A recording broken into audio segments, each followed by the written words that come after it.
आता इतरही जिल्ह्यांच्या टॉप 9 बातम्या बघूया। कोल्हापूरच्या इचलकरंजीमध्ये युवती सेनेकडून सेल्फ डिफेन्स कॅम्पचं आयोजन, तर उपमुख्यमंत्री एकनाथ शिंदेंच्या वाढदिवसानिमित्त कॅम्पचं आयोजन। शहरातील 5 शाळांमध्ये कॅम्प आयोजित करण्यात आला होता। नागपुरात नायलॉन मांजापासून संरक्षणासाठी निखिल उंबरकर यांच्याकडून मॉडेल तयार, विद्युत तारेला स्पर्श करताच तुटणार नायलॉन मांजा।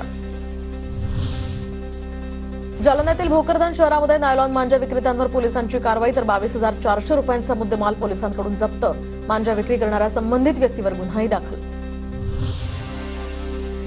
गोंदिया जिल्ह्यातील काही भागांमध्ये अवकाळी पावसाची हजेरी, रब्बी हंगामातील पिकांना याचा फटका बसण्याची सुद्धा शक्यता। तर गोंदिया जिल्ह्यात आतापर्यंत 2057 हेक्टर क्षेत्रात रोपवाटिकेची लागवड, जिल्ह्यातील शेतकऱ्यांकडून धान पिकांची सर्वाधिक लागवड। पंढरपूरमध्ये भोगीनिमित्त रुक्मिणी मातेच्या मूर्तीला पारंपरिक अलंकार परिधान, सोहळ्याला भाविकांची मोठ्या संख्येने उपस्थिती। तर कराडच्या आटेकमधील जिल्हा परिषद शाळेमध्ये विद्यार्थी बाजाराचं आयोजन, तर बाजारामध्ये मोठ्या प्रमाणात आर्थिक उलाढाल।